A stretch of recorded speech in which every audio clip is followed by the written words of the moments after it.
Assalamualaikum warahmatullahi wabarakatuh. Perkenalkan, saya Hasna Putri Madianti dari kelas A PGSD 2020, Fakultas Ilmu Pendidikan Universitas Negeri Jakarta.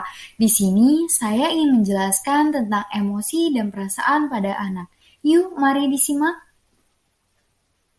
Sebelumnya ada yang tahu apa itu emosi dan perasaan? Emosi adalah perasaan intens yang ditunjukkan kepada seseorang atau sesuatu. Emosi adalah reaksi terhadap seseorang atau kejadian.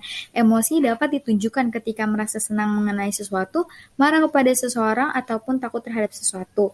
Emosi diartikan sebagai dari reaksi terhadap situasi tertentu yang dilakukan oleh tubuh, hal yang biasanya memiliki kaitan dengan aktivitas berpikir kognitif seseorang, yaitu sifat dan intensitas dari emosi. Perasaan dapat diartikan berbeda dengan emosi dalam pengertian emosi bersifat universal. Sementara perasaan adalah respon yang dipelajari tentang sebuah keadaan emosi di lingkungan atau kebudayaan tertentu. Perasaan dapat didefinisikan sesuatu hal yang terjadi pada benak manusia karena lingkungan dan berpikirnya. Pentingnya kemampuan mengelola emosi bagi anak.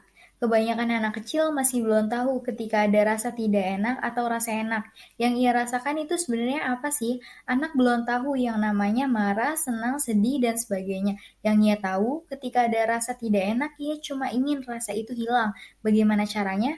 Mungkin dengan memukul, langsung merebut balik mainannya, atau dengan berteriak dan menangis.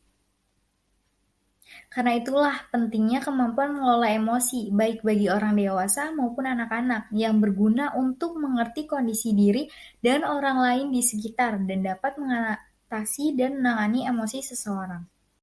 Perbedaan perasaan dan emosi dalam psikologi. 1. Perasaan merupakan hal subjektif. Kedua, emosi merupakan komponen dalam perasaan.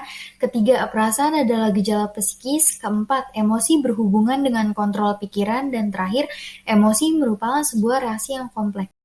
Jenis-jenis emosi dan perasaan. Pertama ada cinta, kedua ada benci, ketiga ada takut, keempat ada marah, kelima ada malu, keenam ada dengki, ketujuh ada cemburu, dan terakhir ada sedih. Kenapa kita harus punya perasaan? Karena tiap orang punya hati dan perasaan, sehingga kita tahu apa itu sedih, bagaimana itu marah. Kita butuh perasaan untuk mengekspresikan diri kita pada orang lain. Dengan perasaan, kita juga bisa tahu ekspresi apa yang akan kita tunjukkan ke orang lain.